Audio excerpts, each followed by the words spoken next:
Hi, this topical talk's gonna show you how to enter Roblox full screen mode and hide taskbar. So first of all, launch the Roblox app on your computer and make sure to sign into your account.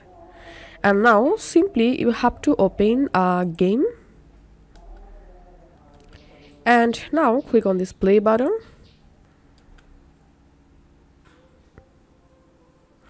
After opening the game, click on this Roblox icon at the top left. And here click on settings. And here you will get full screen. To hide taskbar or make your Roblox game full screen, you have to click on this arrow icon to make it on.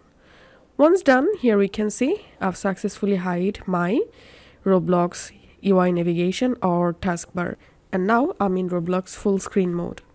So this is how we can do it. If this video helped you out, please leave a like and leave a comment down below. Thank you for watching.